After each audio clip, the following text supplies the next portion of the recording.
Salut, du coup je m'appelle Elia, je suis en 4e année maintenant. Et l'année dernière, je suis partie en Suède, à Göteborg, en premier semestre.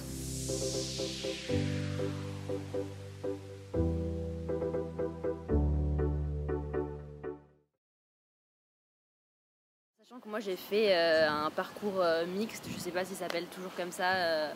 Aujourd'hui, moi je conseille vraiment de faire un parcours mixte parce que ça te permet de voir deux choses différentes. Enfin, si tu as envie de faire deux pays et deux expériences différentes. Mais après, c'est vrai que faire 6 mois, c'est un côté assez frustrant parce qu'à peine tu es intégré dans la culture, dans ton milieu de vie, avec tes potes, tu dois partir pour changer. Mais d'un côté, ça fait partie du jeu. Alors, je vais pas vous mentir, la Suède, c'est pas réputé pour être le pays le plus abordable. Mais je le savais avant de partir, j'ai pas découvert sur place. Oulala, la Suède c'est cher. Mais étonnamment, ça reste relativement. Ça reste faisable, c'est pas non plus, t'es pas pris à la gorge tous les jours en disant oh mon Dieu, il faut que je choisisse entre manger, sortir ou. Enfin voilà, c'est tranquille.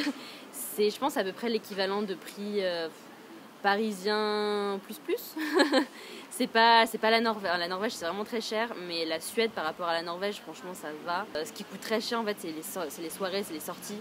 Parce que l'alcool est hyper réglementé, ça s'achète que dans des magasins d'État qui sont hyper réglementés. Puis moi j'avais que 19 ans à l'époque, du coup je pouvais pas en acheter. La nourriture ça va, tu voyages assez facilement. Franchement il y a Flixbus qui est hyper bien développé, du coup tu peux voyager pour un prix assez abordable. Après au niveau des sorties resto, café, ça revient vite cher, t'as l'impression que c'est pas si cher que ça, et puis au final à la fin du mois tu dis oupsie.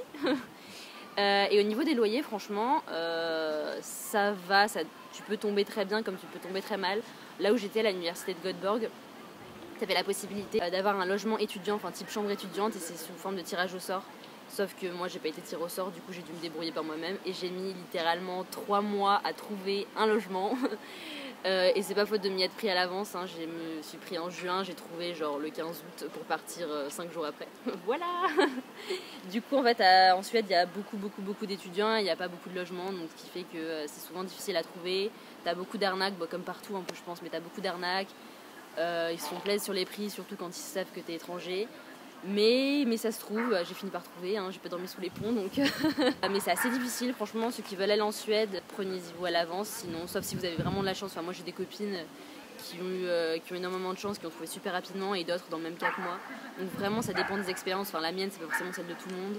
Mais un conseil, prenez de l'avance, voilà. Du coup j'en ai bien profité parce que la ville où j'étais, donc Göteborg, c'est un peu dans le sud et c'est assez central comme destination pour voyager. Donc j'ai pu aller au Danemark, donc à Copenhague, à Malmö et Lund dans le sud de la Suède, à Stockholm, à Oslo et après à l'intérieur, à côté un peu de Göteborg, donc la ville.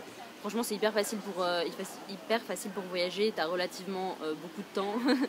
donc ouais, c'est largement faisable et puis c'est trop cool. Enfin moi j'ai trop aimé. Je connaissais déjà un peu mais c'est génial.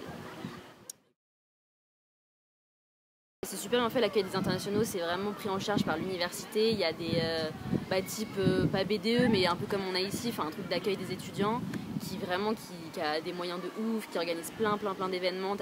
Pendant toute une semaine on avait une sorte de semaine d'intégration, ouais, avec plein de rencontres, plein de trucs hyper cool, genre des nuits au musée, des bails comme ça, genre c'est la Suède, hein, donc c'est des trucs un peu alternatifs. Par contre, ce que je regrette vraiment, c'est que comme je suis restée que 4 mois et demi, je pense que c'est peut-être la même chose en 1 an, mais les cours qu'on a en tant qu'étudiants internationaux, c'est que avec des étudiants internationaux, et il y a eu très rarement des Suédois. Du coup, la population suédoise, clairement, je l'ai côtoyée de loin. Malheureusement, j'aurais vraiment bien aimé, j'ai pas eu l'occasion parce que dans les cours on n'était pas ensemble, mais sinon en termes d'intégration avec les internationaux, trop cool, zéro problème.